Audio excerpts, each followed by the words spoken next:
Hello and welcome to another episode of Bare Bones Wargaming, a show with no bells, no whistles, no frills, just a man, a camera, and his game. This episode, well, let me give you a little overview of what's been going on here at Bare Bones headquarters. I did try Pacific Fleet. It was okay. As I've said before, if I'm not enthusiastic about a game, I really don't like to do a playthrough because I don't think I do it justice. And it is okay, but I was especially disappointed in the search rules. I know it's a strategic game, but the more I've learned about the Pacific Theater, especially the first part of the war, 42 and 43, the search element was huge. And it just, to me, it just doesn't do a very good job. So it's a fine game. It's okay. It's definitely nice in terms of footprint, number of counters, and all that and stuff. But it just didn't strike a chord with me. So currently I'm working on, well, two projects actually. I'm working on getting ready to try the Central Pacific campaign, the Decision Games World at War issue that came out late last year. And I'm also working on, and hope to share with you all at some point, a design I'm working on of my own carrier warfare game, which admittedly draws on the groundbreaking work that was done by John Southard with Carrier, S. Craig Taylor with Flat Top, but I've kind of tweaked some things, did some things, trying to make it a little simpler. I'm just waiting for my supplies to come, the counters and map sheets and stuff that I purchased, so I can kind of start to work it out and work out the rules. And like I said, then I'll kind of share it with you at some point. Not sure when that'll be. That might be a few months off, depending on when I start when I get the nuts and bolts rolling. We'll see how that works. So, but as all of you know, other than Pacific Theater, World War II, specifically carrier warfare, my other great interest is the Eastern Front. So kind of like last episode, what I decided to do again here was do kind of a unboxing of a classic game. Now this is a game that's supposed to be being reprinted soon. So I thought I'd show you what's in the old version, because it is a mint copy that I picked up recently. Pacific Fleet was too, if you remember from the video, but yeah, not so much anymore. But then again, I don't really buy games to collect them, I buy them to play them. So, yeah. So, again, to paraphrase R. Lee Ermey, if there is one thing I enjoy, it is an unboxing video. So, well, let's just see what we have here today. Holy smoke. What is that? What the beep is that? Well, this is Trial of Strength, War on the Eastern Front, made by Panther Games from Australia, 1985. As you can see here, it was the game of the year in 1985. In 1985, I don't know about the rest of you, but I was 13 years old in 1985. So, we're going to take a look at this. Now, this is supposed to be being reprinted by Lock and Load Games. As far as I know, that still is happening, but not sure what's going on with it. I haven't checked the Board Game Geek thread on it lately. But I will show you this one that way, just in case, if it doesn't, or it's being pushed back. If you're thinking about picking it up, and again, that's kind of why I'm doing these classic games, unboxing them with some of the pricier games on the secondary market, so that if you decide to, spend your hard-earned money on it, you know what you'll be getting in the box. Hopefully showing you a little better than, just some of the still images you might find, say, on Board Game Geek. So, I picked this up partly because of the system. Now, I could be wrong about this, but the impression I got of this game system is it is similar to, like, Unconditional Surrender, World War II in Europe, which has, like, the movement and combat incorporated together. That was the impression I got. That's intriguing to me, so I don't know when I'm going to get to this, I'll be completely honest about it, but obviously if Lock and Load reprints before I have a chance to open this, then, maybe I will just have a collector's copy. We'll see. So here, enough about all that, let's get going. So here's the back of the game. Okay, as you can see, the railheads, I'm assuming these are railroads, very prominent there. Okay, we have the different counters, the scale, and all that kind of stuff here. So let's open it up, let's see what's inside. Alright, so first thing, we have a flyer here, vintage flyer from Panther Games.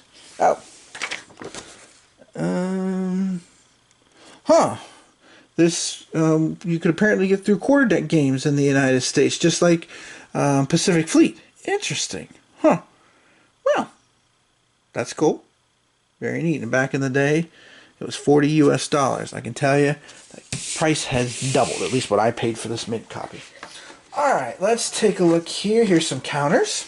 Okay, the Axis here. We've got some Army Group headquarters. So headquarters apparently very important, as you can see with all of these here. Army and Army Group.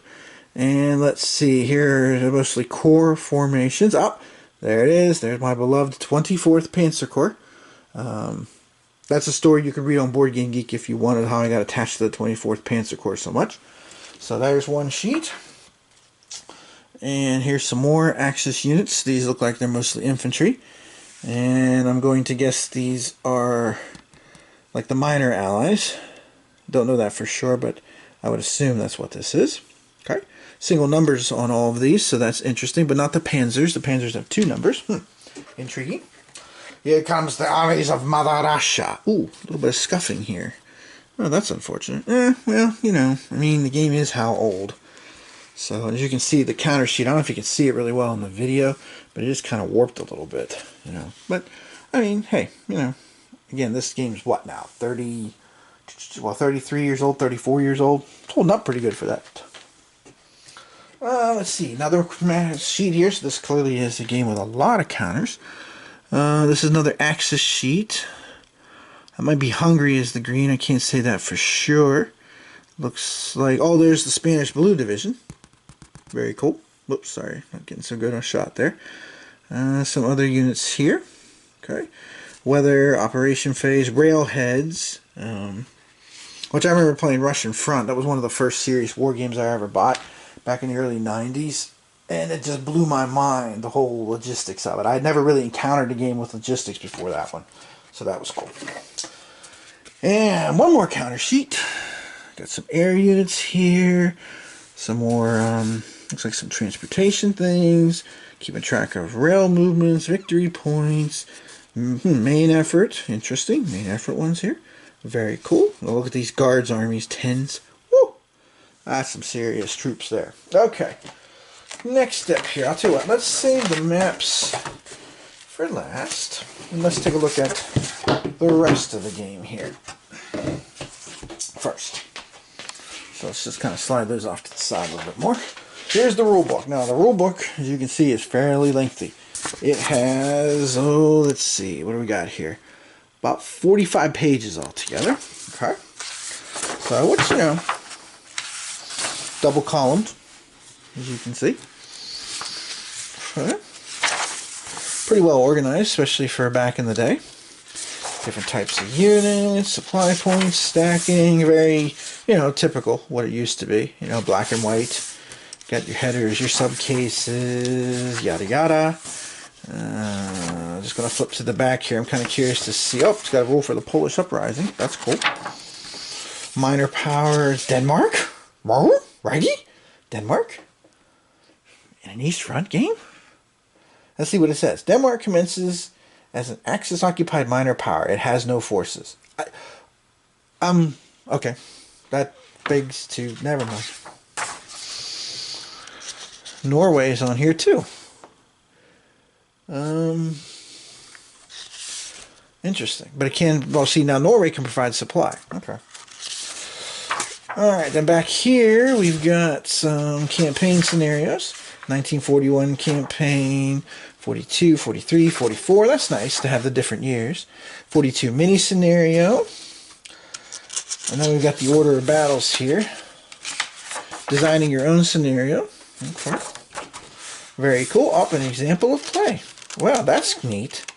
That's something that I have to admit I mentioned recently on the GMT current update for the P500 schedule and stuff. I mentioned somebody was talking about the new edition of Peloponnesian War by Mark Herman that's supposed to be coming out later this year, saying that they're working on the extended example of play. And I got to tell you, the older I get, the more I like that. There are a number of games recently that I had purchased, like Pacific Tide I mentioned, like the Second World War from One Small Step Games, that would have benefited so much from an extended example of play just to go through it step by step and show people. I can't tell you how much Cataclysm, having that extended example of play, that helped me wrap my head around the rules pronto. Fire in the Sky for, I think it's Phalanx Games doing the reprint. If anybody from Phalanx Games is watching this, do an extended example of play. That would really, really, really help people, I think, to wrap their heads around the rules.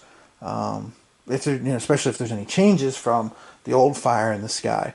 That should be out. I heard that's supposed to be out in time for Essen. That's like in September. So, anyway, so here's an example of play, which is something you don't necessarily see. This looks like it's several pages long.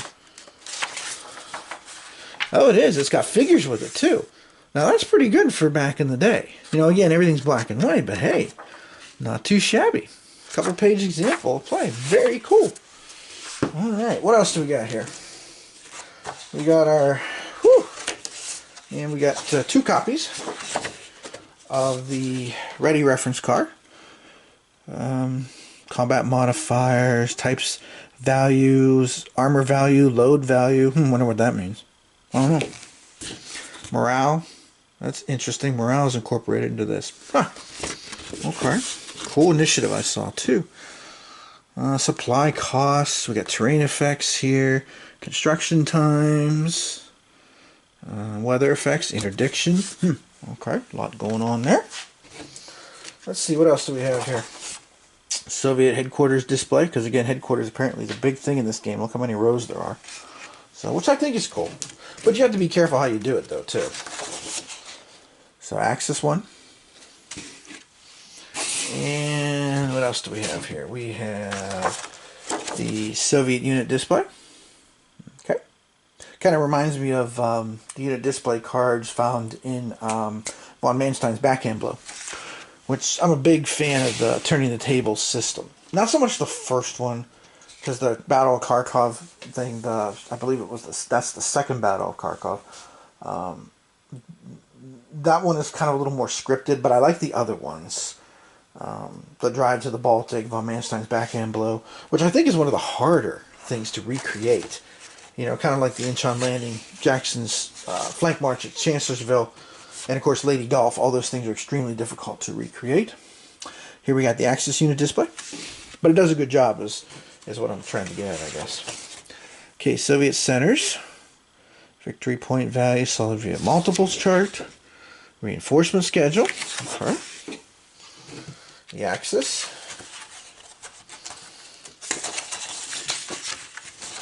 Here. Same kind of information on a blue one. See pink and blue. Not unusual. Errata. As of August 18th, 1985. So again, I was 12 years old then. Wasn't even 13 yet. Dang. Now, what is this? I saw this when I opened the box before. This must be just like historical maps. Let's take a look at this. I'm trying to be gentle as I open it because I don't want to tear anything, just in case I don't end up. But let's take a look here. What do we got? Well, to be honest, sports fans, so to speak, it looks like what we have here are some very nice situation maps. This situation, June 1941. Got the different army group lines. Got the different units here. I don't know how much you can see it. Let me zoom in on this a little bit. This is kind of neat. So this basically is like a historical map, see? Got the different Panzer armies there. 6th Army, 1st Panzer Army. That's kind of neat. So I don't know if that's used for setup of play or this is just kind of historical value, but that's cool. Those are nice. So there's one for June of 41. Let's see, whoops. On the back, July, first turn July of 42. It is amazing how far the Germans got. Seriously. It's just, I think it was Charles de Gaulle who, when he visited Stalingrad, was marveling and about somebody said something about the Soviet stand, and he's like, "No, I'm marveling how far the Germans got. Holy crackers!" We got another one here too. This one is July 1st of 43. So let me unfold it for you. So again, I don't know because I haven't looked at this yet, to be honest, in any detail. I don't know if this is supposed to be helpful for setup, or because I mean clearly this is the game map. You can see that up here is like some kind of tracks and stuff. But yeah, I mean that's neat. It kind of shows you an overview. Which of course back in the day, this kind of stuff, unlike today, you just Google and you can get like probably a dozen maps like this. Couldn't do that back in the day though. So that's very cool. Speaking of maps, let's take a look at the actual game maps here to finish things off with this unboxing. So we got the game comes with 2 map sheets. And quite frankly, I don't think I've ever owned a Panther Games game. That's a bit redundant. I don't think I've owned a game from the Panther Game Company before. So this looks like, this is the southern half of Russia. There's the Black Sea. You know what this reminds me of, to be honest? This reminds me very much of like Victory Point game maps, except a little muted, quite frankly. Oops, let's pull this off to the side. I thought that was a little further away. Here we go. Sorry about that. And this is what happens when you do things in real time, I guess. So, but clearly, I'm assuming these are railroads. Let's see. Well, here, the terrain key is on the next map. Let me take a quick peek here. I'm assuming that's what all these black lines are on the map. I'll tell you what, we'll just find out when we open this other one, because we got to open this one up too. So it looks like we've got some holding boxes here too. But yeah, that's what kind of reminds me of, you know, except the Victory Point ones were always very distinct. I like them, don't get me wrong. I'm not dissing the old Victory game maps, but they were very distinct, no question about that. And here's the other map sheet. So this one looks to be a little bit bigger. Huh.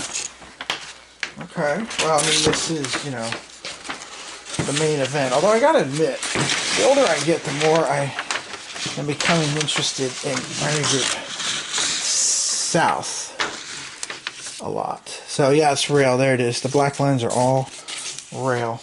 Okay. So, well, I guess no, I'm wrong. Look at this. This half of the map here. Let me drop down a little bit. This half of the map here, I mean, here's all the way up in Latvia is this part. Here's Warsaw. That's at the very bottom of this map sheet. So, and here's the tracks. Movement point expenditures. Huh, interesting. Combat results table.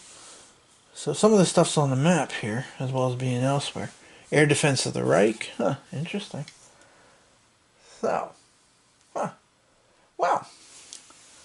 A lot of the top part of the map is really taken up by the charts and tables.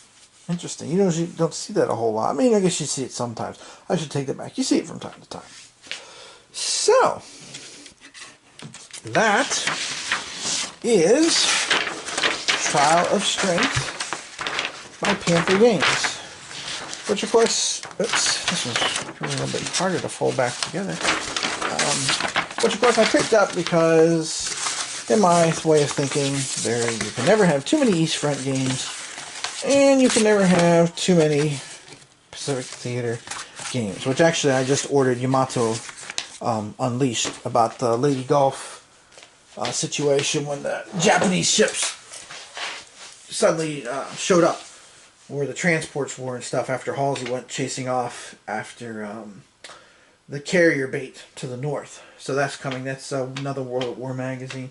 A little harder to track down than I thought it would be. So anyway, so again, another classic unboxing here. Again, this one, Trial of Strength, which again I understand will be is going to be published, republished, re-released, updated version and such from Lock and Load Games. So you can kind of check out their website and look into that if that interests you. So I'm also thinking about, and I guess, you know, if you want to give me some feedback on this, I'm open to it. But I'm also thinking about a couple other classic games that I know fetch some decent money on the secondary market unboxing, particularly The Rise of the Roman Republic, GMT's Ancient World Volume 1, which I don't think it's been reprinted. Maybe I'm wrong. I haven't been doing a lot of ancient wargaming lately, so somebody can, you know, kind of fill me in on that. But I was thinking about that and maybe a few other older, more classic games that I have. like Army Group Center from 3W games back in the 80s, you know, that kind of thing. So anyway, give me some feedback here if you're enjoying the classic game unboxing. And again, next episode, I'm hoping here, because I'm finishing another play of Pacific Tide. I went back to that game because the more I play it, the more it grows on me. It is kind of a very fun Pacific theater game. I mean, obviously, if I'm going back to it and continuing to play it, you know, it's obviously, I think it's worth the effort. So, and I do. Yeah, there's been a few errata added, particularly card number 9 now has an amphibious assault to it, so you might want to update that yourself. There. So anyway, so here's Trial of Strength, classic game, Eastern Front, from the mid-80s. So again, next time I hope to see you doing a playthrough, or at least some sample, of the Central Pacific campaign from World at War magazine from last year. That is my plan. So, as always, thanks for watching. This is Tim Korchnoi from Bare Bones Wargaming saying, again, thanks for watching, and we'll see you again next time.